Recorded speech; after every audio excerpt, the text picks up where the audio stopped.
the most famous event in human history, a story that, for 2,000 years, has shaped civilizations, started wars, and given hope to billions. The execution of Jesus of Nazareth. We think we know this story. We have seen it in icons, read it in sacred texts, watched it in films. The Garden of Gethsemane, the kiss of Judas, the trial of Pilate, the crown of thorns, and finally, Golgotha. Every word, every image seems carved in stone. But what if I told you that this stone is merely a facade? That behind the familiar canonical narrative lies a completely different story. A darker, more complex, and infinitely more shocking one. For centuries, this story has been studied by theologians, historians, and believers. They sought in it divine meaning, moral lessons, or historical confirmations. We will approach it with a completely different tool. We will examine it as the case file of the most high-profile case in history. And as our chief investigator, we have an impartial and hyper-rational analytical complex, Logos 7. We have loaded into the system everything known about this event: the 4 canonical Gospels, apocryphal texts, the works of Roman and Jewish historians, archaeological data, and modern forensic medical research. And we ask the system one single question: what really happened? The answer that Logos 7 began to formulate was staggering. The very first protocol generated by the system was titled Canon, and its main conclusion reads like a verdict on the official version. The 4 primary testimonies upon which all of Christianity is built do not merely contradict each other in details. They describe fundamentally different events. Welcome to our investigation. Today, we will crack the code of the canon and prove that the official version is not a report of real events, but a skillfully assembled legend whose seams are visible even to the naked eye. So, we have 4 primary documents, 4 testimonies: the Gospels of Matthew, Mark, Luke, and John. To Logos 7, these are not sacred texts, but the witness statements of 4 individuals, recorded decades after the event itself. And as in any criminal case, the first thing an investigator does is compare the testimonies. The Gospel of Mark is the earliest, the shortest, and the most earthly. Written, according to most scholars, in the 60s or 70s of the 1st century. It is a fast-paced, dynamic narrative, full of action. The Jesus of Mark is a mysterious, almost secretive figure, performing miracles but constantly demanding silence about them. The Gospels of Matthew and Luke, written later, around the 80s or 90s, use Mark's text as a foundation, a draft, but each author adds something of their own. Matthew, writing for a Jewish audience, constantly emphasizes how the events of Jesus' life fulfill ancient prophecies. Luke, an educated Greek, a physician by tradition, creates a smoother, more literary, and humanistic portrait. He adds parables not found in the others, such as the Good Samaritan and the prodigal son. And standing apart is the Gospel of John. Written last, at the end of the 1st century, it is strikingly different from the other 3. Here, Jesus is not just a prophet or a Messiah, but the pre-eternal divine word, the Logos.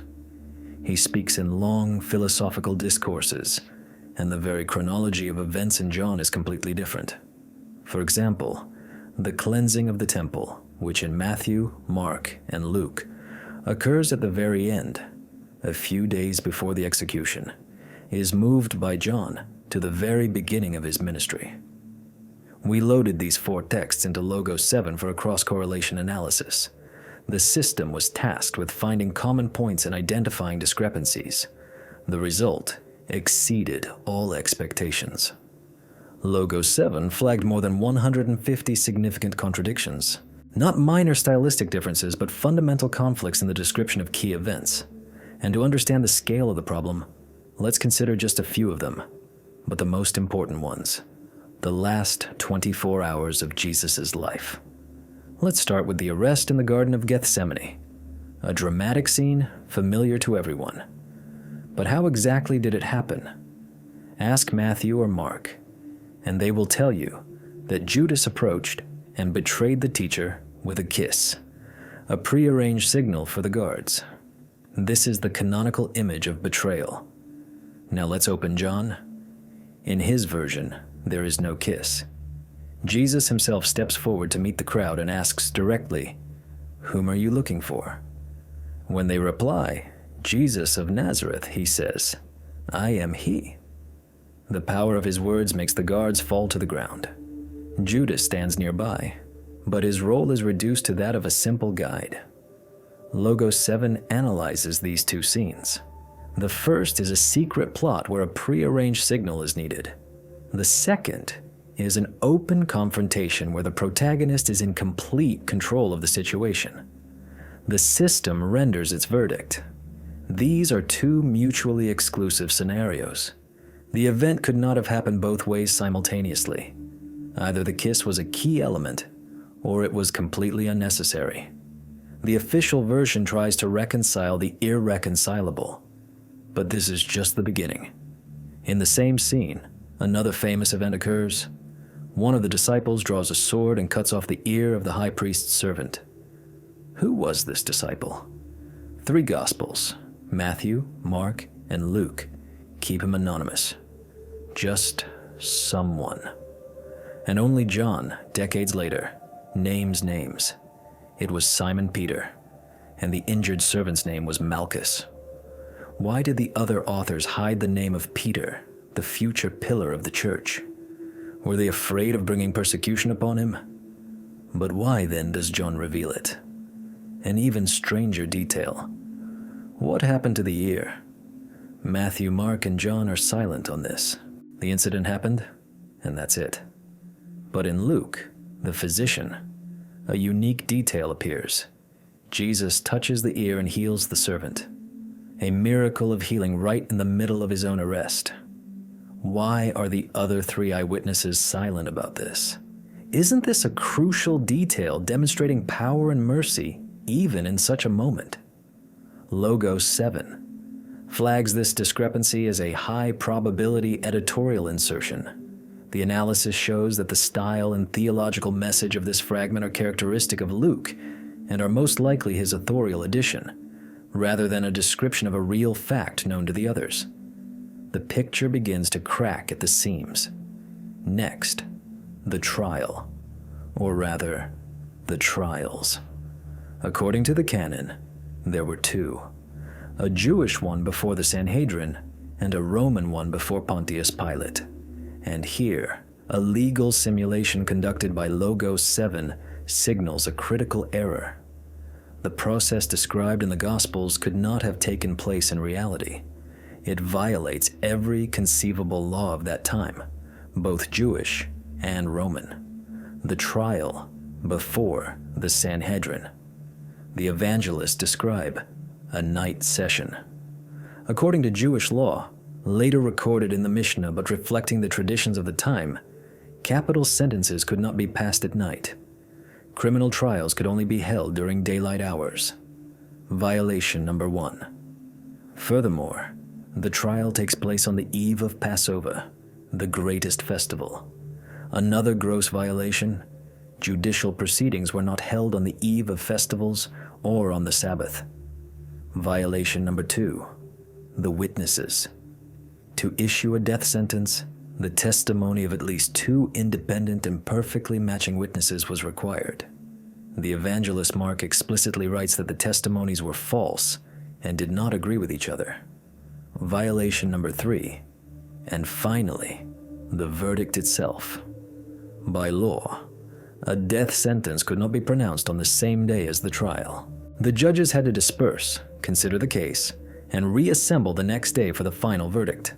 Here, everything is decided in a few hours, in a rush. We loaded these parameters into Logos 7. The probability that the highest judicial body of Judea would commit so many procedural violations in a single case was estimated by the system at less than 1%. This is not a trial.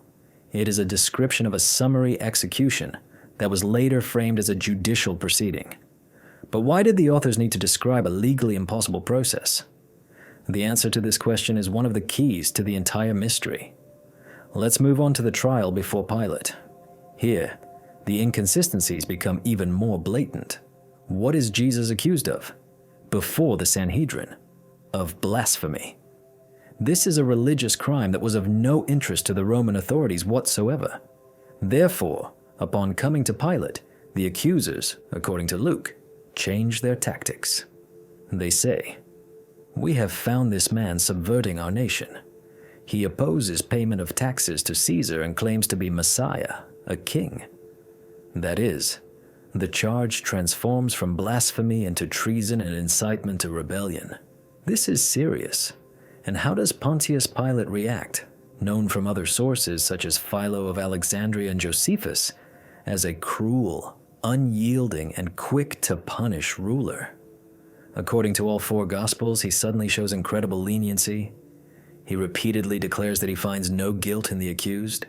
He tries to release him. He offers the crowd a choice between Jesus and the robber Barabbas, supposedly following some custom of releasing one prisoner at Passover. Historians have yet to find any convincing evidence of such a custom. It looks like a literary device to shift responsibility from the Roman procurator to the Jewish crowd. Logos 7 analyzed Pilate's psychotype based on all available historical data. The conclusion is unequivocal. The behavior described in the Gospels is 97% incompatible with his established personality profile. A Roman governor with absolute power would not have engaged in a dialogue with the crowd and tried to persuade them. If he had considered Jesus innocent, he would have simply dismissed everyone. If he had considered him guilty, he would have ordered his execution without hesitation. This theatrical indecisiveness is another crack in the facade of the canonical version. And finally, the execution itself. Golgotha, the climax of the entire story.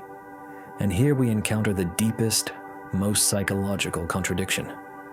What did Jesus say on the cross? His last words.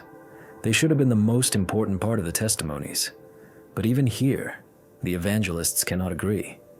Matthew and Mark, the authors of the earliest texts, provide a single phrase spoken in Aramaic, Eloi, Eloi, lema sabachthani, which means, my God, why have you forsaken me?" This is a cry of absolute despair, of being abandoned by God, the cry of a broken man. Now let's look at Luke. He presents a completely different picture. Jesus on the cross is in complete self-control. He utters three phrases. The first, "Father, forgive them, for they do not know what they are doing." The second, addressed to the thief, "Truly I tell you, today you will be with me in paradise." And the last, "Father, into your hands I commit my spirit." These are not words of despair, but of forgiveness, authority, and complete trust in God. And what about John? He has a third, completely unique version. His Jesus is a king on a throne made of a cross. He sees his mother and the disciple and says, "Woman, here is your son." Then to the disciple, "Here is your mother." Then, knowing that all was now completed, he says, "I am thirsty." And finally, his last word is not a cry of despair, but a statement of a completed mission. It is finished. We ask Logos 7 to conduct a psycholinguistic analysis of these three sets of phrases. The system yields a shocking result. These are not just different words. These are three incompatible psycho-emotional states.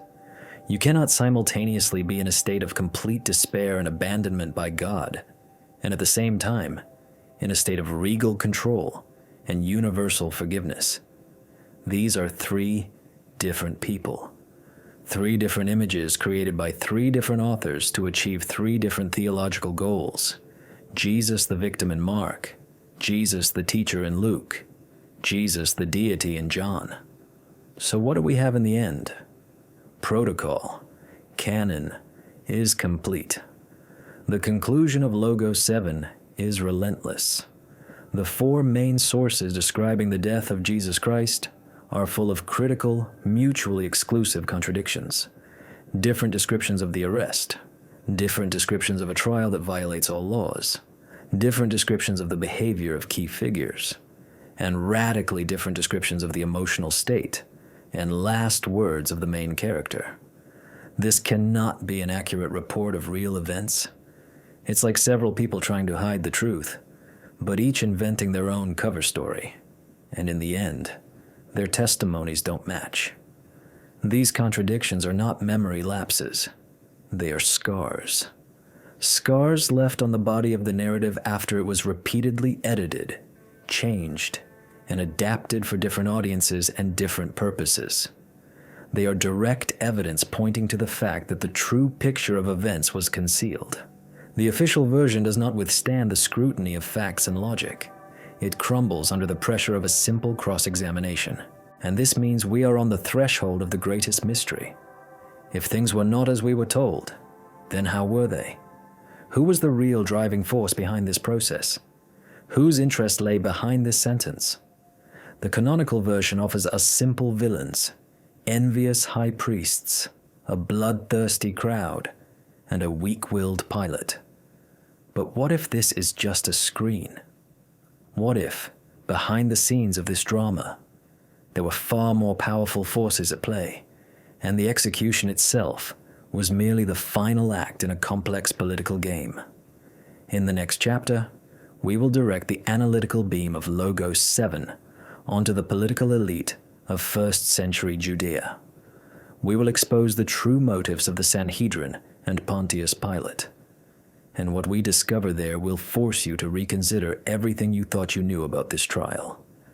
The investigation is just beginning. In the last chapter, we established an irrefutable fact. The canonical version of the death of Jesus Christ is a construct, full of internal contradictions. The four main testimonies do not stand up to cross-analysis.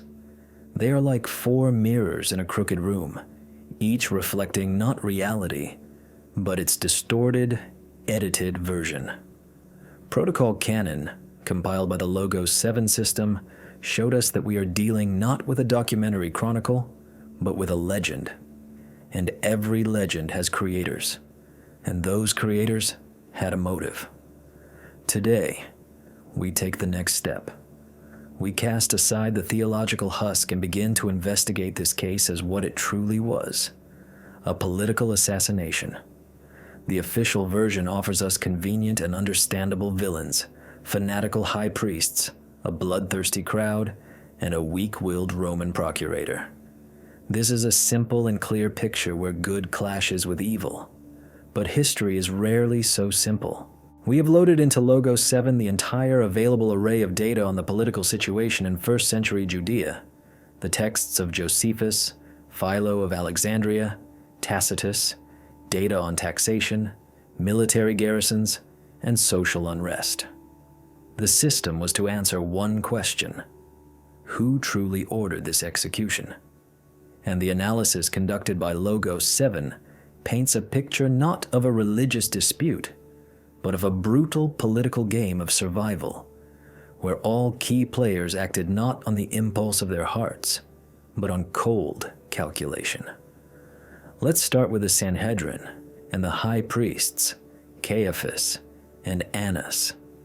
In the Gospels, they appear as zealots of the faith, offended by the blasphemy of a wandering preacher.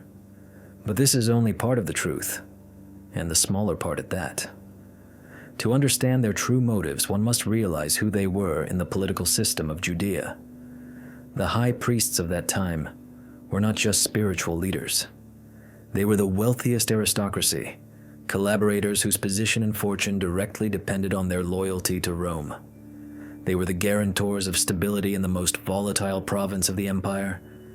Their main task was to collect taxes and suppress any hint of rebellion. Any major uprising would mean for them the loss of power, money, and most likely, their lives. Rome did not stand on ceremony with ineffective governors, and so, into this powder keg, on the eve of Passover, when Jerusalem is overflowing with tens of thousands of pilgrims, appears Jesus of Nazareth. His popularity is growing. Crowds follow him. He speaks of a kingdom, which to the ear of a Roman informer sounds like a direct assault on the authority of Caesar. But the last straw, the point of no return, is not his preaching. It is his action, the cleansing of the temple. In the canonical version, this is an act of righteous anger against the desecration of a holy place. But Logos 7 conducted an economic analysis of this event. The temple trade, the sale of sacrificial animals and money exchange, was a monopoly of the high priestly families, primarily the family of Annas. It was their main business, a source of colossal income. When Jesus overturns the money changers' tables, he is not just restoring order. He is launching a direct attack on the financial empire of the ruling elite. It was a declaration of war. But even that is not the most important thing. The Logos 7 system modeled the risks that Jesus posed to the Sanhedrin. His growing popularity among the people, especially on the eve of the main national holiday, created a 95% probability of spontaneous riots. Any unrest would immediately attract the attention of the Roman cohorts. And then would come a massacre, the loss of autonomy, and the removal of the entire ruling elite. In the Gospel of John, there is a phrase that seems incidental, but is actually the key to everything. Caiaphas tells the Sanhedrin, "It is better for you that one man die for the people than that the whole nation perish." These are not the words of a religious fanatic. These are the words of a pragmatic, cynical politician. Logos 7 identifies this phrase as protocol, damage control. Jesus had become too dangerous an asset. He needed to be eliminated, quietly, quickly, and preferably by someone else's hands. Not because he called himself the Son of God, but because he threatened their power and the stability they were obligated to provide for Rome.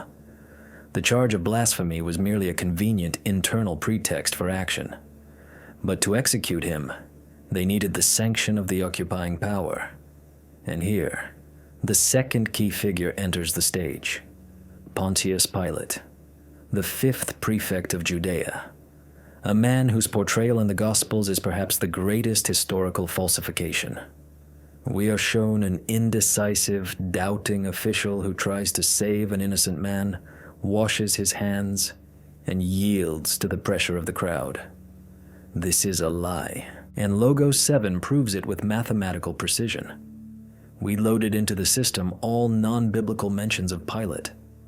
Josephus describes how Pilate brought Roman standards with the emperor's image into Jerusalem, causing mass protests, as this was considered idolatry. Pilate was ready to drown the protest in blood. Another time, he used temple money to build an aqueduct, which led to new outrage. When a crowd gathered, he sent disguised soldiers with clubs into it, who carried out a brutal beating, killing many people. Philo of Alexandria calls him cruel, stubborn, and merciless.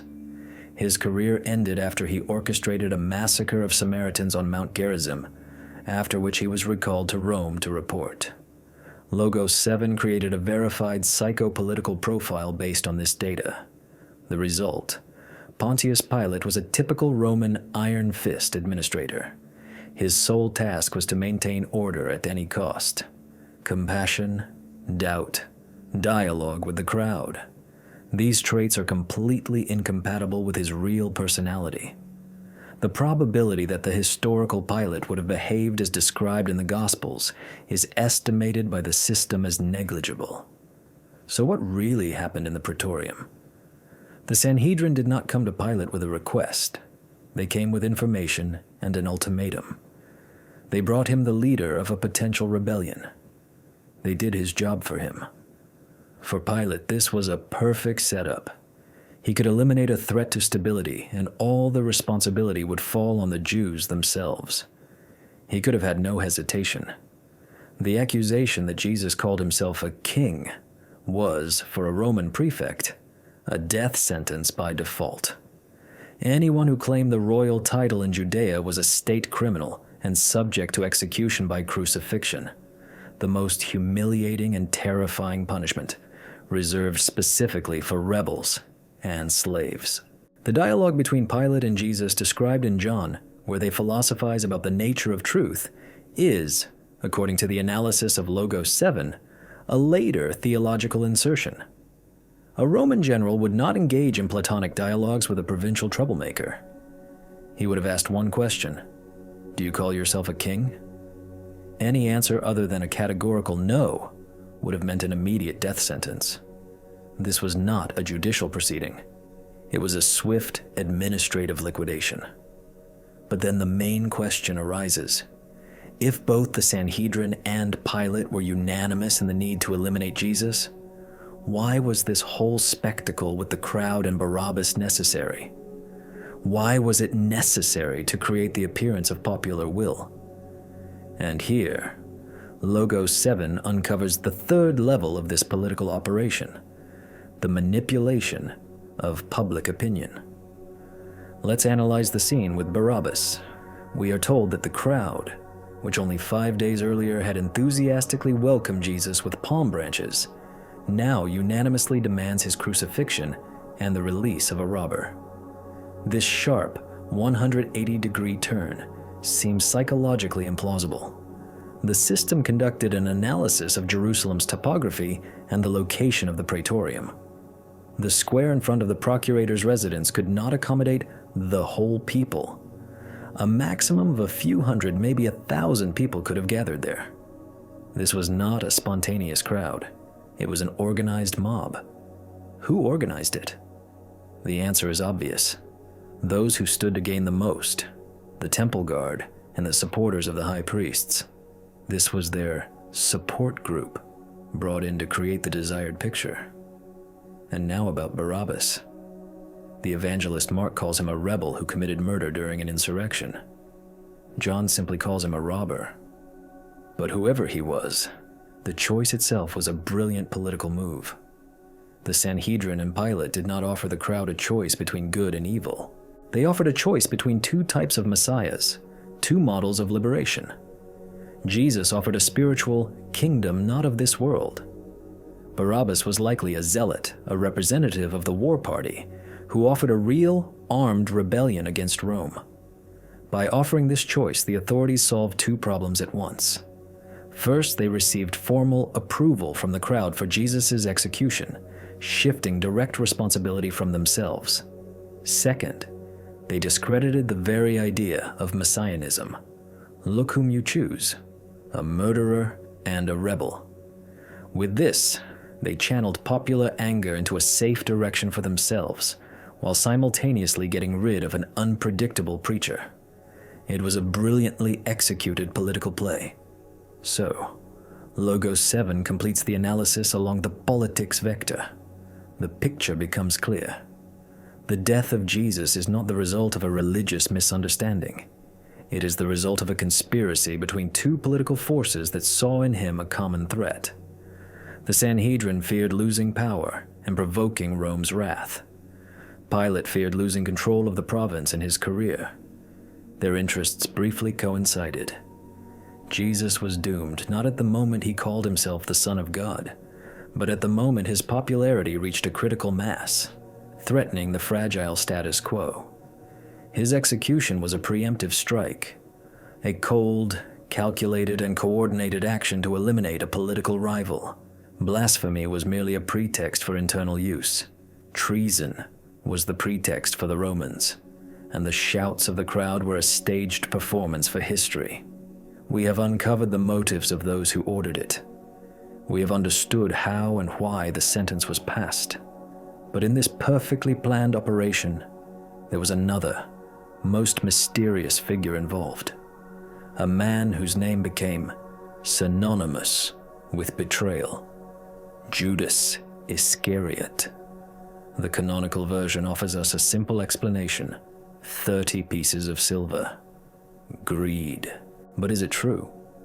Could one of the closest disciples, the treasurer of the community, betray his master for a sum equal to the price of a slave? Or were there far more complex and tragic motives behind his actions? In the next chapter, we will focus our analysis on him. We will dissect the Judas anomaly. And Logos 7 will show that the story of the 30 pieces of silver is another lie, designed to hide the fact that Judas was not a traitor in the usual sense of the word. He was a key in someone else's game, a pawn played in the dark. And his true role in these events is far more terrifying than simple betrayal for money. We have uncovered the political underpinnings of the most famous verdict in history. The analysis conducted by the Logos 7 system has left no stone unturned of the canonical version. The execution of Jesus was not the result of spontaneous popular hatred or religious fanaticism. It was a cold-blooded, meticulously planned special operation, a joint venture of the Judean temple aristocracy and the Roman occupying power. Two forces pursuing a single goal: to eliminate a popular leader who threatened their stability. We have understood the motives of those who ordered it, but any operation requires an operative on the ground, a man from the inside. And here, a figure enters the stage, whose name for 2,000 years has been the absolute synonym for betrayal: Judas Iscariot. The story, we are told, is simple to the point of being primitive. One of the 12 apostles, a close disciple, succumbed to base greed and sold his teacher for 30 pieces of silver. It is a convenient, understandable, and morally unambiguous explanation. But it is precisely its simplicity that arouses the greatest suspicion. Our investigation has shown that there is nothing simple in this case. And when we directed the analytical beam of Logos 7 at the figure of Judas, the system signaled an anomaly. This meant that the official version of his act was not just incomplete. It is deliberate disinformation, designed to hide a much more complex and tragic truth. Today we deconstruct the myth of the most famous traitor in history and show who he really was. Let's start with the main thing: the motive. 30 pieces of silver, a sum that has become proverbial. But what kind of money was it? We loaded into Logos 7 all available data on the economy of first century Judea, including the cost of goods, slaves, and daily wages. 30 silver shekels, or Tyrian tetradrachms, was the standard, legally established price for a slave accidentally killed by an ox, according to the book of Exodus. The sum was not market-based, but symbolic. For Logos 7, this is the first red flag. The designation of such a price looks not like the result of a bargain, but like a conscious theological reference made in hindsight by the storytellers to emphasize the fulfillment of prophecies. But let's assume the sum was real. Was it a sufficient motive? 30 pieces of silver is about 120 denarii. A Roman legionary or a hired laborer earned 1 denarius a day. So this is wages for 4 months. A considerable amount for a poor man. But was Judas poor? The Gospel of John explicitly states that he carried the money box, meaning he was the treasurer of the community. All donations passed through his hands. A man entrusted with the common purse was hardly obsessed with greed to the point of taking a mortal risk for a sum that he could have, if he wished, simply stolen in parts with far fewer consequences. Psychological modeling conducted by Logos 7 shows that for a person with access to a group's finances, a motive in the form of a 4-month salary to commit a life-threatening betrayal is extremely unlikely. The probability is less than 3%. So, if not money, then what? Logos 7 began to explore other possible motives based on the political and social context, and one version received the highest probability rating from the system. This is the version of Judas the Radical, disillusioned in his expectations. Let's look at his epithet, Iscariot. There are several versions of its origin, but one of the most convincing links it to the Sicarii, a radical group of zealots, the Dagger Men, who practiced terror against the Romans and collaborators. Perhaps Judas belonged to this movement or sympathized with it. He joined Jesus, seeing in him that very Messiah who, according to popular expectations, was to raise a rebellion, expel the Romans, and restore the kingdom of David. He saw the miracles. He heard the talk of the kingdom. He saw thousands following Jesus. He was waiting for the command, but the command never came. Instead of calls for armed struggle, Jesus spoke of loving one's enemies. Instead of storming the Antonia fortress, he spoke of a kingdom that is not of this world. This disillusionment must have been particularly acute in the final week. Here it is, the triumphal entry into Jerusalem. The crowd rejoices. Everyone expects him to declare himself king and lead them against the Romans. But instead, he goes to the temple and speaks of its destruction, and then spends his days in philosophical discussions. A psychotype simulation conducted by Logos 7 shows that for a person with the mindset of a political radical, such behavior from a leader would be perceived as indecisiveness and a betrayal of the cause itself. And then his act takes on a completely different tragic logic. It is not a betrayal, it is a provocation. Judas did not want the teacher's death. He wanted to force him to act. He creates a crisis situation, brings the guards to put Jesus before a choice. Either show his divine power, incinerate his enemies, and finally start the rebellion, or perish. He believed Jesus would choose the former. He miscalculated. The kiss, in this context, is not a sign of betrayal, but a desperate gesture. Teacher, it's now or never. Show them who you are. This version explains the motive much better than 30 pieces of silver, but it does not explain another oddity. Why did the high priest need Judas at all? Jesus was not in hiding. A few days before his arrest, he openly taught in the temple, the most guarded place in Jerusalem. His face was well known to both the temple guard and Roman spies. Why would they pay an insider to point out a man whom everyone already knew by sight? A tactical analysis by Logos 7 gives a clear answer. They needed not an identifier, but an informant.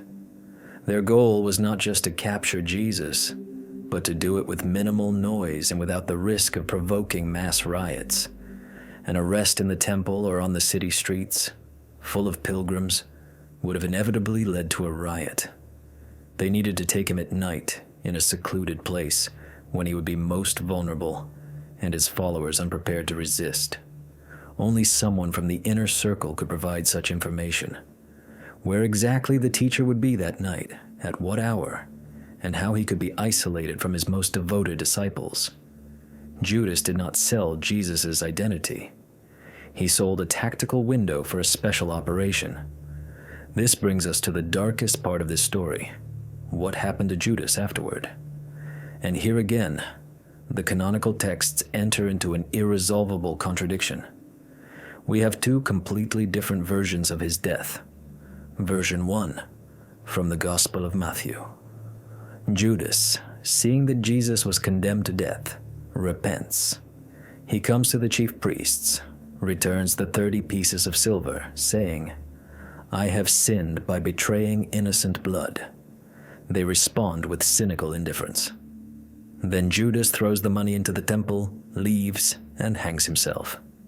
It is a story of remorse and suicide. Now, version 2, from the book of Acts, written by the same Luke who wrote one of the Gospels. Here there is no hint of remorse. We are told that Judas bought a field with the reward for his wickedness, and falling headlong, his body burst open and all his intestines spilled out. This is a completely different scenario. He doesn't return the money, but buys a piece of land with it, and he dies not from strangulation, but as a result of a fall that literally tears his body apart. Logos 7 analyzes these two reports. The conclusion: they are 100% mutually exclusive. One cannot simultaneously hang oneself out of remorse and fall to one's death on a field bought with the money from betrayal. These are not different interpretations of one event. They are descriptions of two different deaths. The very fact that two such contradictory versions exist in the canon is a powerful signal that the early church had no consensus on Judas's fate, or more likely, the truth about his end had to be hidden. Let's put all the pieces of the puzzle together. The financial motive is untenable. The version of a provocation by a disillusioned radical is psychologically plausible. Judas's role was not identification, but tactical intelligence. And his death is described in two mutually exclusive ways. What picture does Logos 7 draw from this? The system proposes a synthetic reconstruction of events that explains all these anomalies. Judas was indeed disillusioned with Jesus' indecisiveness. This was exploited by Caiaphas' agents. They contacted him. Perhaps they didn't tell him they were going to kill Jesus. They might have said they just wanted to arrest him, put pressure on him, force him to renounce his radical claims. They could have played on his patriotism or disappointment. They manipulated him. Judas agreed to help, believing it would lead to some positive outcome. He led them to the Garden of Gethsemane. But when he saw that things did not go according to plan, that Jesus was not just being questioned, but was being led to a certain and agonizing death, he realized he had been used. His reaction, as described by Matthew, trying to return the money and cancel the deal, looks absolutely logical in this light. He realized his mistake, but it was too late. He had become a dangerous witness. He was the only one who could tell how the high priest had actually organized this conspiracy, how they had manipulated him. They didn't need such a witness. His death was not a suicide or an accident. With an 85% probability, according to Logos 7's analysis, Judas Iscariot was eliminated. He was removed as an unwanted witness who knew too much. And the two contradictory stories of his death are two different attempts to explain his disappearance, concocted later when it was necessary to create the image of an absolute villain and close all questions. The story of the hanging was needed to show his remorse, while at the same time making him a cursed suicide. The story of the fall and spilled intestines was to paint a picture of divine retribution. The truth was much simpler and more terrible. He was simply killed. Judas was not the great villain of this drama. He was its second victim, a pawn that was played in the dark and removed from the board once it had served its function. The story of the 30 pieces of silver is a label hung on him by his manipulators to create a simple and convenient myth, hiding a complex and dirty political intrigue. We have uncovered the conspiracy of the authorities. We have rehabilitated the main accused of betrayal. Now it is time to go to the place of execution. We are used to seeing the crucifixion through the prism of iconography, majestic and tragic. But what was the reality of this execution? What really happened to the body of a man nailed to a tree? The official chronology says that Jesus died on the cross in just a few hours, astonishingly fast for this type of execution. Why? In the next chapter, we begin protocol execution. We will leave theology and psychology behind and turn to cold science, forensic medicine and physiology. A simulation of the crucifixion process conducted by Logos 7 will show that the official timeline of his death is physically impossible under standard conditions. And this shocking discrepancy hides another, perhaps the most terrible and important secret of Golgotha. We have delved behind the scenes of the greatest historical drama. We have seen how cold political calculation and the fear of losing power intertwined in a conspiracy that doomed the preacher from Nazareth to death. We understood that Judas Iscariot was not so much a traitor as the first collateral victim of this operation, a pawn removed from the board as soon as it served its function. The political motives are clear. The roles are assigned. Now the curtain rises on the final act, Golgotha, a word that resonates at the very core of our civilization, a place that has become a symbol of suffering and redemption. For 2 millennia, artists, poets, and directors have created for us the image of the crucifixion. We see a noble, almost ethereal figure on a tall, smoothly hewn cross, drops of blood on the forehead from the crown of thorns, a sorrowful yet peaceful face. This is an icon, a powerful symbol refined over centuries, but it is not reality. Today, we must perform a difficult but necessary act. We must set the icons aside and look at what this execution actually was. We are initiating protocol execution. This will be a forensic analysis, devoid of all sentimentality. We have loaded into Logo 7 everything known about the Roman practice of crucifixion, all modern research in traumatology and physiology, as well as a detailed timeline of Jesus' last hours as presented in the Gospels. And the conclusion generated by the system calls into question not just the details, but the very essence of the canonical story of the death on the cross. The conclusion states, the official version describes an event that, from a medical and physiological standpoint, was practically impossible. First, let's reconstruct the instrument of execution itself. Forget the tall and proportional Latin cross from Renaissance paintings. The Romans were practical and cruel engineers. Their goal was not aesthetics, but the maximum effectiveness of punishment. Most often, either a T-shaped cross, the so-called crux commissa, or simply a vertical stake, the crux simplex, was used. The horizontal beam, the patibulum, weighing up to 50 kilograms, was carried by the condemned man himself to the place of execution, where it was then attached to an already fixed stake. The execution was public, humiliating. The victim was usually completely naked, exposed for all to see, for the amusement of the crowd and as a warning to others. This was not just death. It was a carefully orchestrated ritual of destroying human dignity. And now, to the process itself. How exactly did a person die on a cross? The image of nails piercing the palms is firmly rooted in our consciousness. This is another powerful but anatomically incorrect symbol.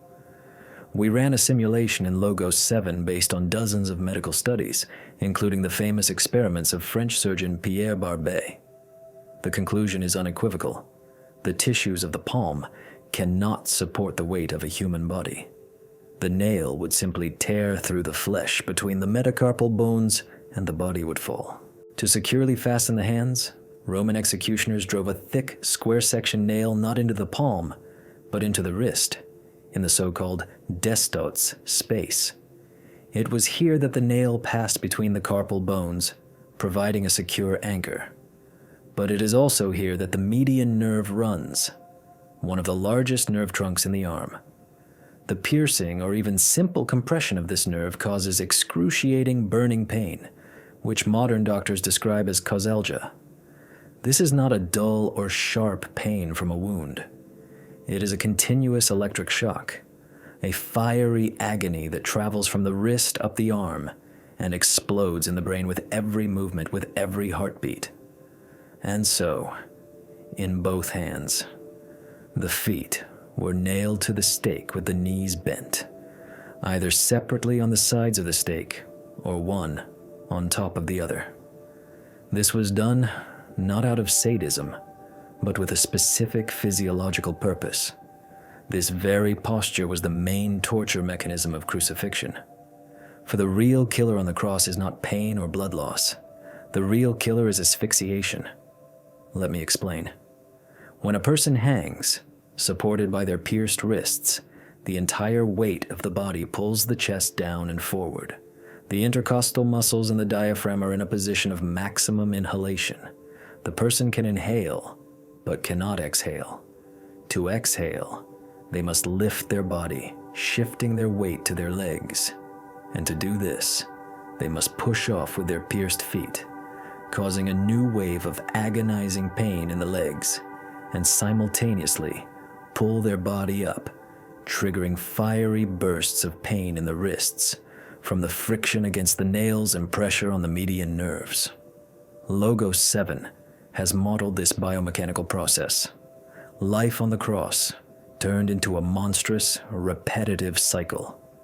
The person hangs, lungs full of air, unable to exhale, and beginning to suffocate. The level of carbon dioxide in the blood rises, causing panic and unbearable cramps. The self-preservation instinct forces them to make an inhuman effort. They push with their feet, tearing the wounds, and pull themselves up on their hands, experiencing the torture of fire, just to raise their chest a few centimeters and take a convulsive breath. For a moment, they get a gasp of air, but the pain becomes unbearable. The muscles fail, and they collapse again with their full weight on their hands, and the cycle begins anew. Every breath is a conscious choice between suffocation and torture. It is a slow, agonizing death by asphyxiation, stretched out over many hours or even days. The Romans knew what they were doing. Victims died from suffocation, shock from pain, dehydration, and complete exhaustion. And this death, as a rule, did not occur before 24, or even 48 hours. And now we come to the main contradiction, the anomaly that Logos 7 flagged as a critical protocol violation. According to the Gospel of Mark, the earliest testimony, Jesus was crucified at the 3rd hour, which by our count is 9 in the morning, and he died at the 9th hour, 3 in the afternoon. This means he spent only 6 hours on the cross. The Gospel of John gives an even shorter time frame, 6 hours. For a healthy 33-year-old man, even if weakened, this is astonishingly fast. We requested a statistical analysis from Logos 7. What is the probability of death from a standard crucifixion procedure in 6 hours? The system's answer, less than 5%. This is an extreme anomaly. Death could have occurred so quickly only if there were some accelerating factors. Let's consider them. The first and most obvious factor is the preliminary torture, the scourging. The Gospels mention it briefly, but we know from Roman sources what a flagrum was. It was a short whip with several tails, to which pieces of lead and sharp fragments of bone were attached. The blows from such a whip did not just leave bruises. They tore the skin, crushed the subcutaneous fat, exposed muscles, and could even damage the ribs. 39 such blows, and this was the standard Jewish limit. The Romans did not limit themselves, could cause profuse blood loss, and lead to a state of hypovolemic shock even before the execution began. This undoubtedly weakened Jesus significantly and reduced his ability to resist. But even considering the scourging, 6 hours is very fast. Did the Romans have a way to hasten the death of an already crucified person? Yes, and it was called crucifixion, the breaking of the legs. The executioner would approach the victim and break both their legs with a heavy mallet or club. After this, the condemned could no longer support themselves on their legs, could not lift their body to exhale. Death by asphyxiation would follow within minutes. This was considered an act of mercy, a way to end the suffering if the execution dragged on. And here, we encounter a paradox. The Gospel of John tells us that it was Friday, and to prevent the bodies from remaining on the crosses on the Sabbath, the Jews asked Pilate to hasten the execution. The soldiers came and broke the legs of the 2 robbers crucified next to Jesus. But when they came to him, they saw that he was already dead, and so they did not break his legs. Sense the strangeness of the situation. The execution needs to be expedited. The standard procedure for expediting is applied to the other 2 condemned men. But Jesus, who already died anomalously quickly, does not need this procedure. His rapid death is not the result of an official order to expedite, but something that happened on its own. This only exacerbates the anomaly. One final element remains, the spear thrust. The same John tells us that one of the soldiers, to make sure Jesus was dead, pierced his side with a spear, and immediately blood and water flowed out. From a medical point of view, this is a very accurate description. A spear entering the chest cavity from below and upward would have pierced the right atrium and the pleural cavity, where serous fluid accumulates in cases of trauma. This would cause an outflow of dark venous blood, and light pleural fluid, water. Such a wound is absolutely fatal. But the key point here is that it was inflicted to confirm a death that had already occurred, not to cause it. So, what do we have at the end of protocol execution? An anomalously fast death, not fully explained even by the brutal scourging. The refusal to apply the standard procedure for expediting death because it had already occurred. And a final blow, confirming the fact of death. Logos 7 processed this data and proposed several hypotheses. But one stands out for its logic and its ability to explain all the inconsistencies. The canonical version wants us to believe that Jesus' rapid death was a miracle, a sign of his special nature. But what if it's the opposite? What if this speed was not an accident? What if the entire process was planned to end exactly on this timeline? Death on the cross was an uncontrolled process. A person could die in a day or in 3. But the events that were supposed to follow required precise timing. The body had to be taken down from the cross before sunset, before the beginning of the Sabbath. If he had died on schedule, that is, suffered for another day, the entire subsequent plan, which we do not yet know about, would have collapsed. Is it possible that Jesus' death on the cross was not just an execution, but a managed process? And if so, who managed it, and for what purpose? We are used to thinking of Golgotha as the final point. But what if it was just an intermediate stage of a much more complex operation?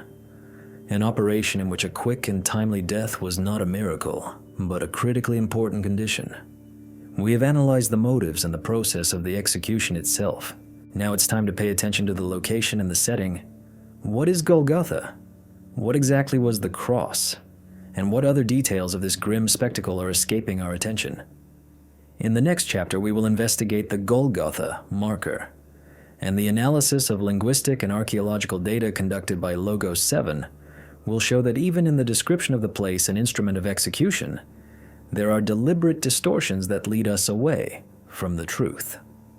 Protocol, execution, left us with a disturbing and uncomfortable conclusion. The anomalously rapid death of Jesus on the cross, as recorded in the canonical texts, does not fit within the framework of known physiology. The forensic analysis conducted by the Logos 7 system showed that a 6-hour agony is the exception, not the rule, for the most excruciating form of execution ever devised by humanity. This fact is not just a detail, it is a gaping hole in the official narrative. It's as if, in a meticulously written script, the actor suddenly dies long before the finale, shattering the entire drama. Or his timely death was part of that script all along. We've analyzed the conspirators' motives and the process of the murder itself. Now it is time to examine the stage on which this final act was played out. The setting, the scenery, the props. In our minds, they are etched with absolute clarity. A lonely, ominous hill outside the walls of Jerusalem called Golgotha. And on its summit, 3 tall, symmetrical crosses rising above the world. This is a powerful image, ingrained in our culture. But what if I told you that this scene is also nothing more than a theatrical staging, created in hindsight? That the real place of execution and its primary instrument looked completely different? Today, we will expose the Golgotha marker. And with the help of Logos 7, we will prove that even the description of the place and instrument of execution was deliberately distorted to transform a dirty, banal execution into a grand mystical drama. Let's start with the place. Golgotha. In Aramaic, Golgotha, meaning skull. The evangelists translate this as place of the skull. Why skull? Tradition offers 2 explanations. Either the hill resembled a skull in shape, or, according to a later legend, this is where the skull of the first man, Adam, was buried. Both of these explanations create the necessary mythological background, but almost certainly have nothing to do with reality. Logos 7, having analyzed the toponymy of the time, comes to a more prosaic conclusion. The Romans always carried out executions in public, highly visible places, usually by busy roads leading into the city. Golgotha was most likely just the official, well-known place for executions, which got its grim nickname from the bones and skulls of previous victims lying around, who were not always properly buried. And what about the image of the hill?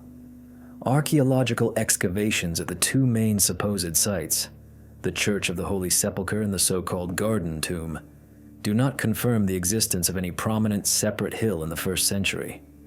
It was most likely an abandoned quarry, or just a small rocky outcrop. No majestic mountain, no natural stage.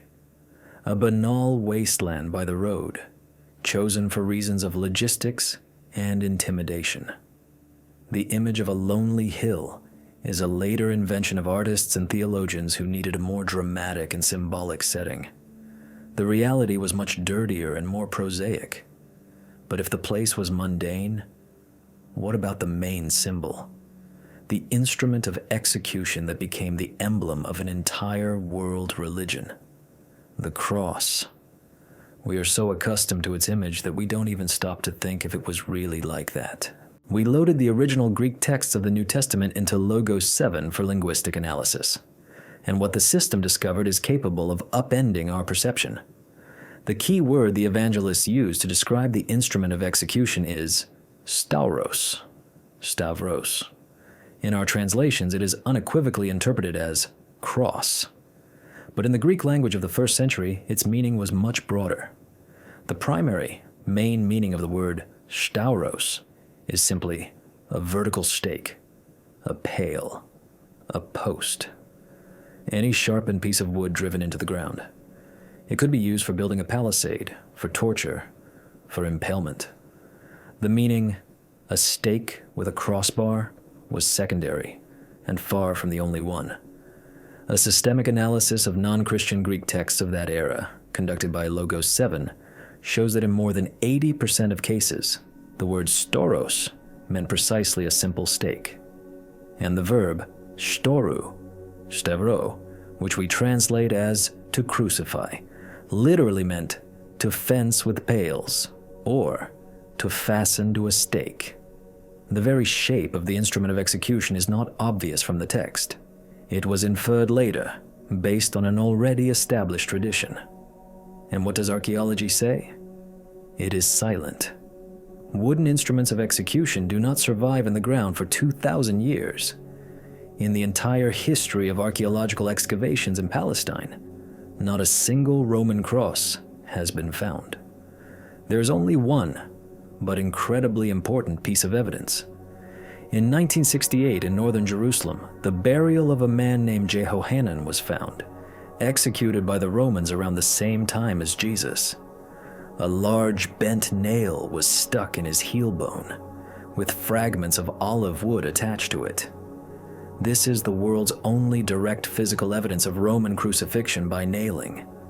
The reconstruction of this find showed that the victim's legs were nailed not to the front of the stake, but to its sides, in a twisted, unnatural position. This proves the brutal reality of the execution, but again says nothing about the presence or absence of a horizontal crossbar. The Romans, as we have already said, were practical. The simplest, cheapest, and quickest form of stauros was a simple stake, the crux simplex. Sometimes a short crossbar could be nailed to the top, forming a D-shaped crux commissa. The Latin cross we are familiar with, the crux immissa, with the crossbar inserted below the top, was just one of the varieties and by no means the most common. So why did this particular image become dominant?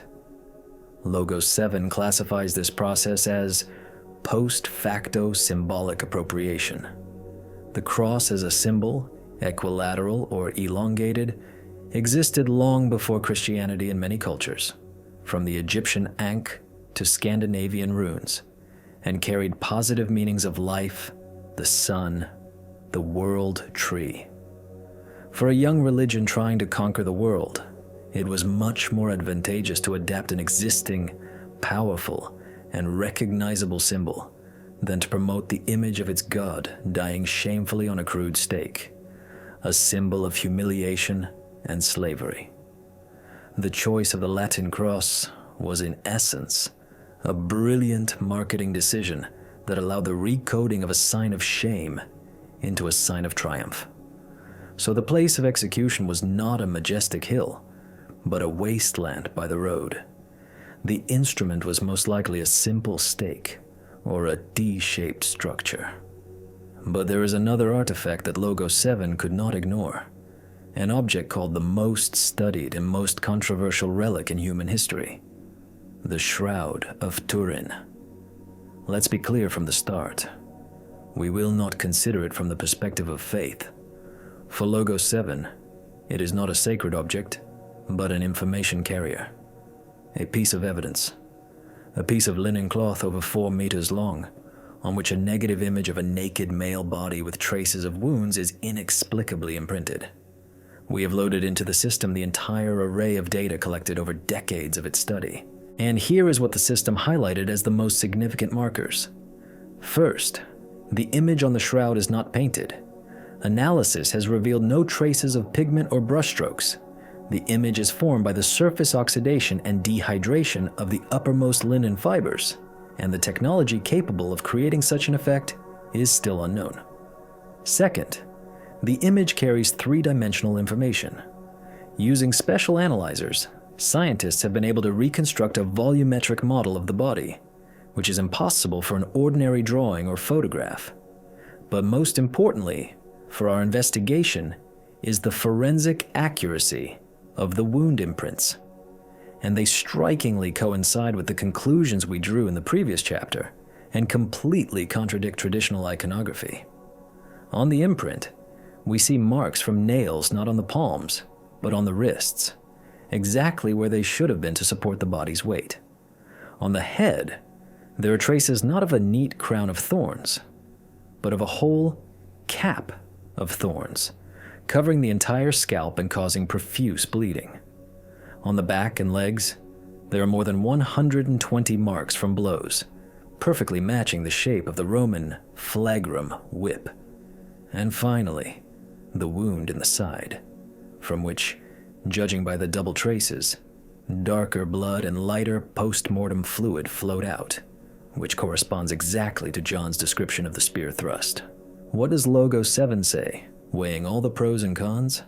On the one hand, we have the radiocarbon analysis of 1988, which dates the fabric to the period between 1260 and 1390 AD. This is the main argument of the skeptics. On the other hand, there is a mass of data, from the type of fabric and pollen from plants endemic to Judea, to the unique physical properties of the image itself, which point to a much more complex history. The Logo 7 system does not give a definitive answer on the question of authenticity, but it makes another, far more important conclusion for our investigation. The shroud, regardless of whether it is authentic or not, is the most accurate and merciless reconstruction of a Roman execution that we have.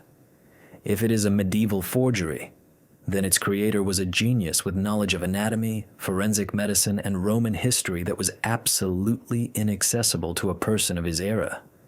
He precisely reproduced what science only figured out in the 20th century, and refuted all canonical images.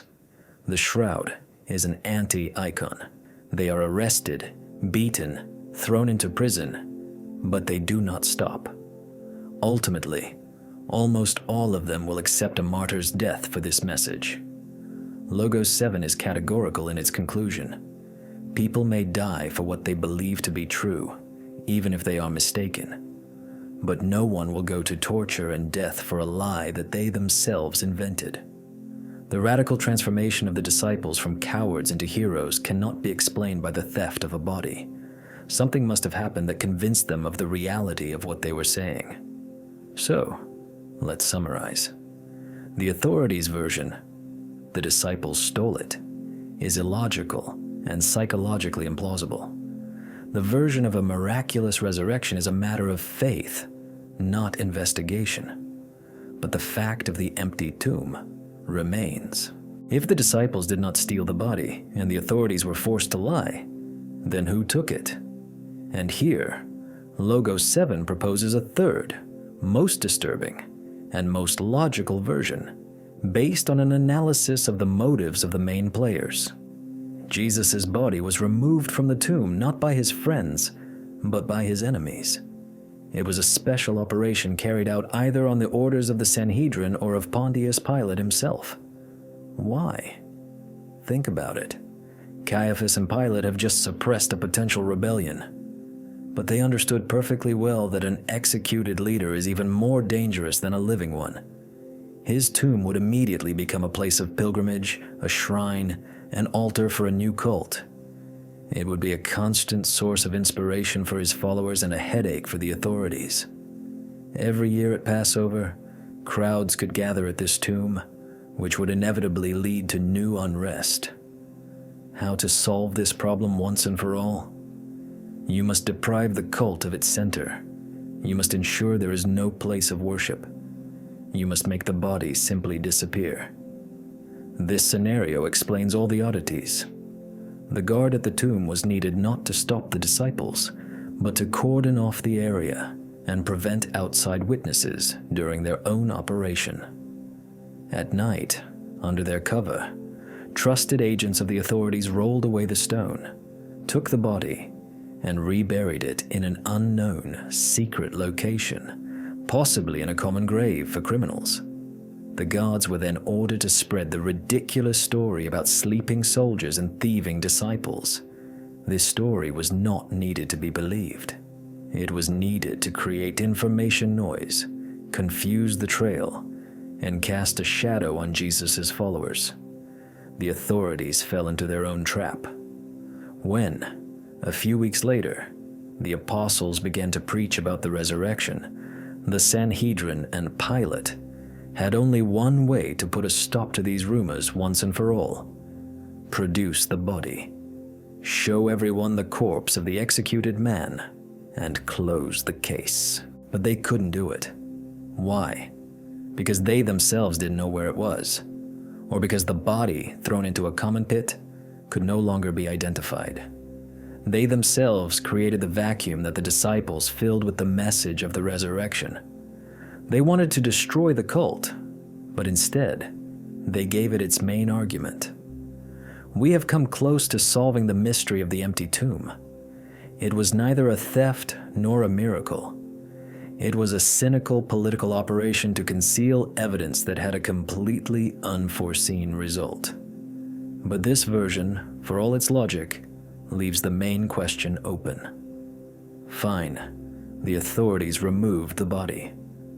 But where did the disciples get their absolute fanatical conviction, not just that the body was missing, but that Jesus was alive? The mere fact of an empty tomb is not enough for this. Something else must have happened in those 40 days between the disappearance of the body and the beginning of their public preaching. In the next chapter, we will open protocol concealment. We will analyze the behavior of the apostles and the authorities during this critical period. And Logos 7 will show that the group of frightened disciples turned into fearless preachers not just by an act of faith. They possessed some shocking information or some irrefutable proof that gave them invulnerability and forced their former enemies to act with extreme caution. The game is not over. It has just moved to a new, much more dangerous level. We are standing on the edge of a precipice. Behind us lie the ruins of the official version. We have proven that the execution of Jesus was a political conspiracy. We have found rational explanations for the miraculous signs, and we have come to a shocking but logical conclusion. The empty tomb was the result not of a miracle or a theft, but of a cynical special operation by the authorities that backfired on them. They wanted to destroy the nascent cult by taking away its sacred object, the founder's body, but instead, they created an information vacuum that Jesus' followers filled with the news of the resurrection. It seems to all add up. But here, logic fails. Because this version, for all its coherence, does not explain the main thing: the radical, inexplicable transformation of the apostles themselves. An empty tomb proves nothing on its own. It could mean anything. The body was stolen. The body was re-hidden. A mistake was made. For a group of people who had just experienced the collapse of all their hopes, an empty grave would have been only the final bitter chord of a tragedy. It would have generated confusion, arguments, and ultimately, oblivion. It could never, under any circumstances, have become the foundation for a world religion. But the exact opposite happened. We see a handful of broken, terrified people hiding behind locked doors, transform within a few weeks into a fearless, unyielding force, ready to challenge the full might of Rome and the Sanhedrin. What was the catalyst for this metamorphosis? What did they learn? What did they see? Today, we activate protocol concealment. We will analyze the most mysterious period of this story, the 40 days between the disappearance of the body and the beginning of public preaching. And the Logos 7 system will prove that the apostles gained their confidence not from blind faith. They possessed irrefutable proof, information that became a weapon and made them invulnerable. Let's consider the canonical version of these 40 days. The Gospels and the Acts of the Apostles describe a series of appearances of the risen Jesus to his disciples. He appears to Mary Magdalene in the garden, to 2 disciples on the road to Emmaus, to the 10 apostles in a locked room, then to Thomas, who doubted, then to 7 disciples on the Sea of Galilee. The Apostle Paul, in his epistle, adds that he appeared to more than 500 brothers at the same time. For a believer, this is direct proof of a miracle. For us, it is a series of witness testimonies that need to be analyzed. We have loaded all these reports into Logos 7, treating them not as theology, but as intelligence briefings. And the system immediately identified several key anomalies. The first anomaly, the nature of the appearances. These were not visions or ghostly images. The being described in the reports is emphatically physical. He is mistaken for a gardener. He walks along a road and engages in a long conversation. He enters through locked doors, but then asks for food and eats baked fish and honey in front of them. He invites Thomas to put his fingers into his wounds. Logos 7 conducted a psychoanalysis of these texts. The conclusion: the authors are desperately trying to prove not a spiritual, but a physical, bodily resurrection. They are fighting against some early version that claimed the disciples had only seen a spirit or a ghost. But why would they need to do this if they had simply invented the whole story? The second anomaly, the selectivity and purpose of the appearances. These appearances are not random. They do not happen publicly, in the square before all the people, which would have answered all questions. No. They happen secretly, within a small circle of trusted individuals, in safe places, locked rooms, deserted roads.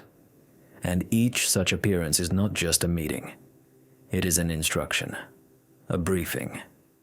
The risen one does not just prove that he is alive. He opens their minds so they could understand the scriptures, gives them specific instructions, and endows them with a mission. The analysis by Logos 7 classifies these events not as miraculous phenomena, but as a series of clandestine meetings at which the leader of an underground organization prepares his followers for a new stage of struggle. But if it wasn't Jesus, then who? And if it was him, then how? We will return to this in the finale of our investigation. For now, it is important to record the result. After 40 days, the disciples were not just convinced that their leader was alive. They had received a new doctrine, a clear plan of action, and most importantly, some irrefutable argument that made their position bulletproof. Now let's look at the other side, the reaction of the authorities. Here are the apostles, beginning on the day of Pentecost, going out into the streets of Jerusalem and openly accusing the chief priests and rulers of murdering the Messiah. And they declare that God raised him from the dead. This is a direct political attack. This is incitement to rebellion. This is accusing the authorities of a most grievous crime. What should be the reaction of the Sanhedrin, which only a few weeks ago had organized the execution without hesitation? Logic dictates only one answer: immediate arrest and execution of the leaders of the new movement. Peter, John, and the others should have been seized and brought to trial for perjury, blasphemy, and subverting public order. This would have been the simplest and most effective way to nip the heresy in the bud. But what do we see in the book of Acts? We see completely anomalous, illogical behavior. The apostles are indeed arrested. They are brought before the Sanhedrin. They are threatened. They are beaten. And then they are released with an order not to preach anymore, an order which they immediately violate. And it all repeats. Another arrest, more threats, and again they are released. Logos 7 conducted an analysis of this behavior pattern. This does not look like the actions of an all-powerful authority suppressing a rebellion. It looks like the actions of a party that has lost the initiative and is forced to negotiate with a significantly weaker, but somehow invulnerable, force. They cannot execute them. Why? In Acts, an explanation is given by one of the members of the Sanhedrin, the wise Gamaliel. "Leave these men alone. Let them go. For if their purpose or activity is of human origin, it will fail. But if it is from God, you will not be able to stop these men. You will only find yourselves fighting against God." This is a very noble and wise explanation, but from the perspective of political analysis conducted by Logos 7, it is a smokescreen. It is the official version, designed to hide the true reason for their indecisiveness. The leaders of the Sanhedrin were cynical politicians, not philosophers. They would not have risked stability over theological doubts. The reason for their caution was much more mundane. They were afraid. But of what? Not of God, and not of the crowd. They were afraid of the information that the apostles possessed. Let's compare the two data streams. On one side, the apostles, acting with absolute, almost insane confidence. On the other, the authorities, acting with uncharacteristic caution and indecisiveness. Logos 7 synthesizes this data and comes to the only possible conclusion. A kind of stalemate, based on mutual deterrence, was established between the two sides. The apostles had a weapon they could use, and that weapon was not faith. It was knowledge. What could they have known? They knew the tomb was empty, but now we understand that they also knew why it was empty. During those same secret appearances, they were most likely given all the information about the authorities' operation to remove the body. Perhaps they were even provided with evidence, the names of the perpetrators, the location of the secret reburial, the testimony of a sympathetic witness from the temple guard. Imagine this scenario. The authorities say, "The disciples stole the body." The apostles can respond, "No, it was you, high priests Annas and Caiaphas, who ordered so-and-so to take the body and hide it here and there, and we have proof." This would have been a scandal of incredible proportions, an accusation of grave desecration, perjury, and conspiracy leveled against the highest spiritual leaders of the nation. It could have blown up Jerusalem more effectively than any rebellion. This is precisely why the Sanhedrin could not execute the apostles. Executing the leaders of the movement could have provoked their followers to publish all the compromising information. It was a classic deadlock, a situation where neither side can make a decisive move without risking its own destruction. The authorities were forced to tolerate the apostles' preaching, limiting themselves to half measures, in the hope that the movement would die out on its own. And the apostles, feeling their invulnerability, became bolder and bolder. Protocol concealment is complete. We have solved the mystery of the disciples' transformation and the authorities' indecisiveness. It was not a battle of faith versus unbelief. It was an information war. and the apostles won it because their knowledge was stronger than their fear of death. We have come almost the whole way. We have uncovered all the layers of lies and concealment. There remains one final, most important step: to connect all our findings into a single, coherent picture. To discard the legends and reconstruct the real course of events, from the arrest in the Garden of Gethsemane to the beginning of the preaching on the streets of Jerusalem. In the next, 9th chapter, we will present to you what this entire investigation has been for. A complete, minute-by-minute reconstruction of events, created by the Logos 7 system based on a synthesis of all the collected data. This version is radically different from anything you have heard before. It explains all the contradictions and anomalies, and it will lead us to the answer to the main question. What really happened in those 3 days that changed the world? Prepare yourselves. The synthesis is beginning. We have walked through fire and smoke. We have opened the protocols of deceit, deconstructed political motives, analyzed evidence and testimonies. Each chapter of our investigation was a step deeper into the labyrinth, peeling away one layer of deception after another. We have proven that the canonical story of the death of Jesus Christ is a facade, a skillfully constructed legend. Now it is time to see what it hides. Today, we do what this entire investigation has been for. We present to you the complete, minute-by-minute reconstruction of events, created by the analytical complex Logos 7. This is not just one version. It is a synthesis of all the data collected, all the contradictions uncovered, and all the facts established. This is the most probable scenario of what really happened in those 3 days that changed the course of human history. Discard everything you knew. The reality was far more brutal, cynical, and brilliant in its design. Thursday evening. The upper room. The Last Supper is not a farewell dinner. It is the final operational briefing. Jesus, the leader of a movement that the authorities have already cornered, understands that his arrest is imminent. He harbors no illusions. He knows that his mission, in its current form, has failed. There will be no uprising. The people are not ready. His inner circle is demoralized. He gives his followers their final instructions, speaking of symbols that will unite them after he is gone. Judas Iscariot leaves the gathering. Logos 7 reconstructs his state as a mixture of disappointment and desperate hope. For several days, he has been in negotiations with agents of the high priest Caiaphas. He is not being paid 30 pieces of silver. He is promised that Jesus will simply be arrested, pressured, and forced to renounce his radical claims, thereby saving him from certain execution by the Romans. Judas believes he is provoking a crisis that will finally force the teacher to show his power.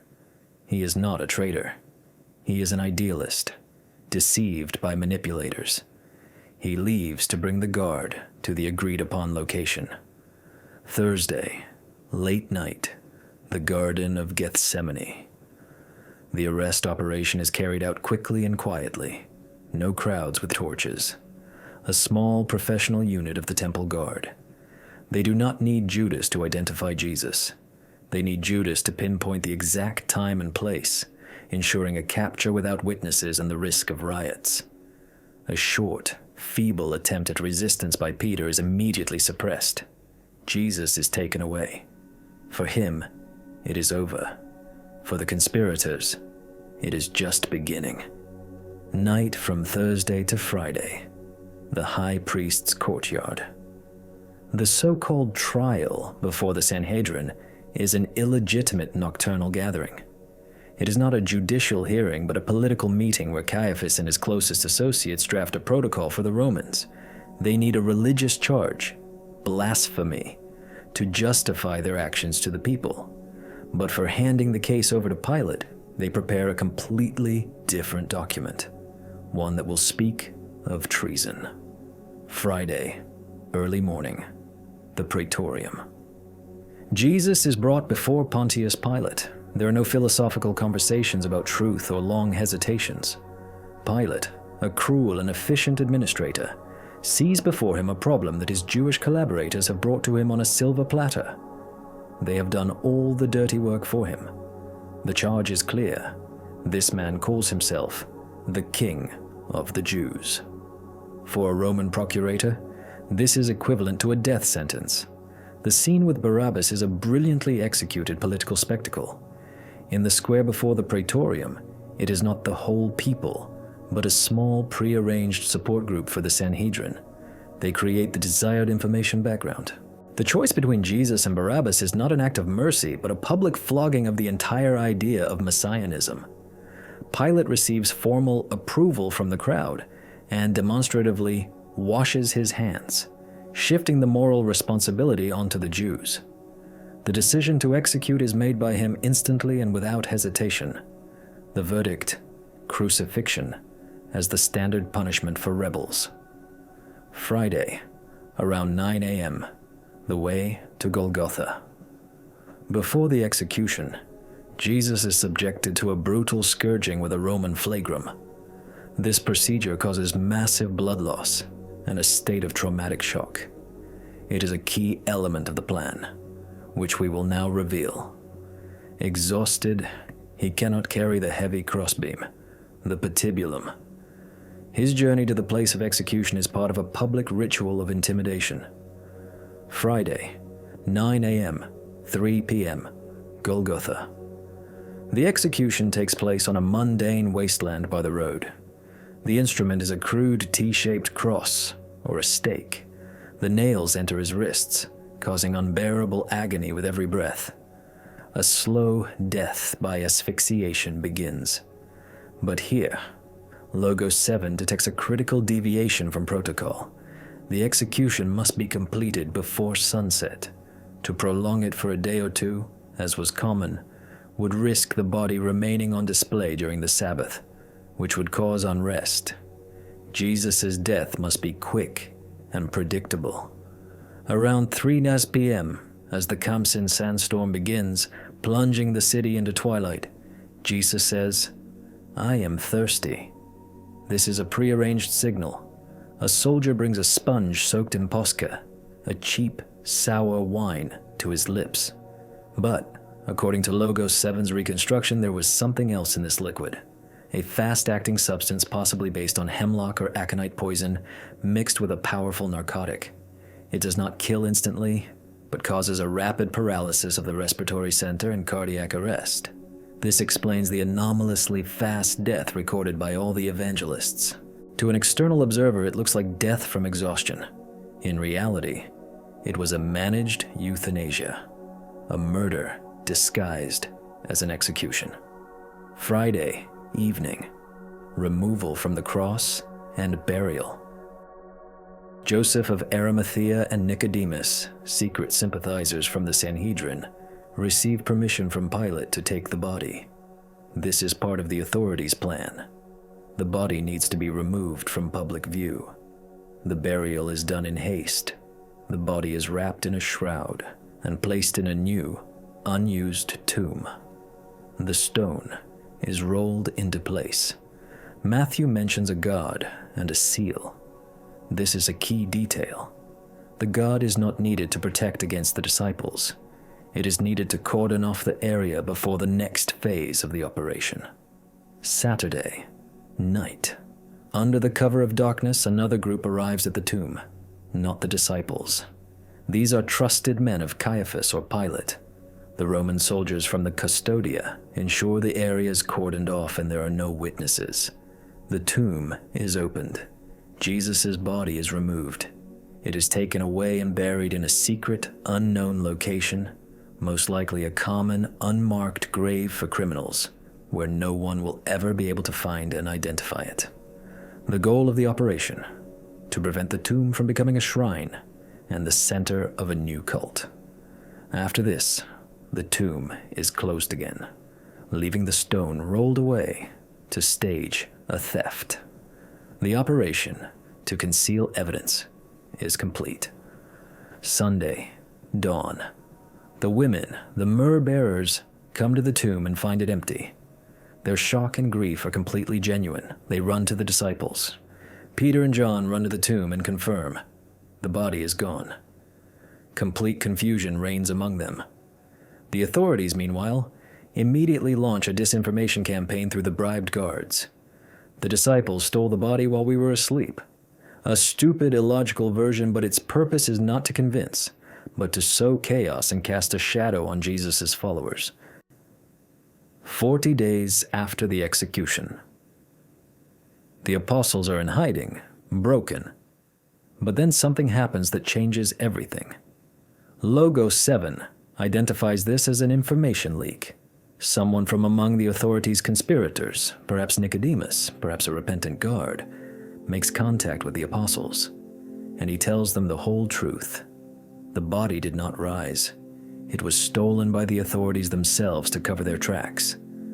At this moment, the apostles realize what an incredible weapon has fallen into their hands. Their enemies have fallen into their own trap. They cannot produce the body to refute any story, no matter how fantastic. And then, a brilliant strategy is born. Instead of accusing the authorities of theft, which would lead to their immediate elimination, they make a move no one expected.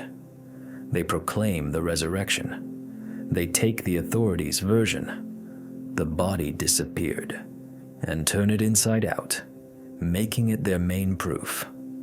The appearances of the risen Jesus during this period are not miracles. They are a series of clandestine meetings where the apostles, under Peter's leadership, develop a new doctrine and a plan of action. They are preparing for an information war, knowing they hold the ultimate trump card. Their enemies are powerless. They can arrest them, beat them, but they cannot execute them because they fear exposure. The synthesis is complete. Before us is not a story of a God betrayed by men. Before us is the story of a political leader who was eliminated in a joint special operation by corrupt elites. The story of a failed attempt to conceal evidence that had the opposite effect. And the story of how a group of desperate followers, armed with unique compromising information, turned defeat into the greatest victory, creating a myth that proved stronger than reality. We have answered the question, what happened? But one final most important question remains, why? Why was this truth so dangerous that it had to be hidden under layers of myth for 2,000 years? Who was the main beneficiary of this great lie? In the final chapter of our investigation, we will provide the answer. We will explain why the story of a risen God was more necessary and more important than the story of an executed man. And this answer will touch the very foundations of our civilization. We have reached our destination. Our investigation is complete. Using the impartial analysis of the Logos 7 system, we have followed, step by step, the bloody trail of the most famous case in history. We uncovered a political conspiracy. We deconstructed the execution as a managed murder. We revealed the secret of the empty tomb as a failed special operation to conceal evidence. And we presented a minute-by-minute reconstruction of events that explains all the anomalies and contradictions of the canonical version. Before us is no longer a story of a miraculous resurrection. Before us is a detailed report of a political assassination and the subsequent information war, which was brilliantly won by the followers of the executed leader. They turned a crushing defeat into a resounding victory, creating a myth that became the foundation of a new world religion. We know what happened. We know how it happened. But to close this case, we must answer the final, deepest, and most important question. Why? Why was the truth buried so deep? Why did a grand, world-changing legend grow in its place? Who was the main beneficiary, the primary profiteer of this great lie that has lasted for 2,000 years? Today, we present to you the final protocol of our investigation, the truth. And it will prove to be simpler, more cynical, and closer to us than one can imagine. Let's return to Jerusalem in the first months after the execution. The group of apostles led by Peter possesses deadly knowledge. They know that the authorities stole their teacher's body. They can prove it, but they choose a different strategy. They do not shout in the public squares, "Give back the body," but proclaim, "He is risen." Why? Logos 7 models two scenarios. Scenario 1, the truth. The apostles come forward and expose the Sanhedrin. They present their evidence, rally the people. What happens next? In the best case scenario, a riot, a massacre, a brutal suppression by Roman cohorts, the removal of Caiaphas. Jesus' movement would go down in history as another tragic attempt at rebellion, and he himself would be remembered as a martyr, deceived and killed by his own countrymen. The cult might survive for a time, but it would have no future. It would be a story of defeat. Scenario 2, the legend. The apostles proclaim the resurrection. They exploit the vacuum created by the authorities. The authorities cannot refute them by producing the body. Their preaching resonates. Why? Because it offers something immeasurably greater than mere justice for a murdered prophet. It offers victory over humanity's greatest enemy, death. The story of a martyr killed in a political intrigue is of interest to historians. The story of a God who died and rose again to grant eternal life is of interest to everyone. Logos 7 identifies this as a shift from a political agenda to an existential one. It was a move of genius. The apostles understood that their real story, a story of conspiracy and murder, was too local, too specific, too Jewish. To break out of Judea and conquer the world, they needed a universal product, and they created it. The resurrection became that product. But who was the main architect of this transition? Peter and the Jerusalem community were merely the initial tacticians. The true strategist, the man who transformed a local Jewish cult into a world religion, was another person. A man who was not even a witness to these events, Saul of Tarsus, who became the Apostle Paul. We loaded all his epistles, which make up a significant portion of the New Testament, into Logos 7 for ideological analysis. And the system revealed a startling fact. Paul is practically uninterested in the earthly life of Jesus. He barely quotes his sermons, does not mention his parables or miracles. The entire focus of his theology is shifted to 2 points: the death on the cross and the resurrection. For him, Jesus is not a historical figure, but a cosmic entity. His cross is not an instrument of shameful execution, but a sacrificial altar on which an atoning sacrifice was made for the sins of all humanity. And his resurrection is the guarantee of the future resurrection of all who believe in him. It was Paul who definitively severed the new faith from its Jewish roots. He abolished circumcision, kosher laws, and other requirements of the law, making the entry ticket to Christianity accessible to any Gentile. He did not need a story about a political struggle in Judea. He needed a universal myth of salvation, and he built it, using the fact of the empty tomb as a foundation and transforming it into the central dogma of faith. So the first beneficiary is the young church itself.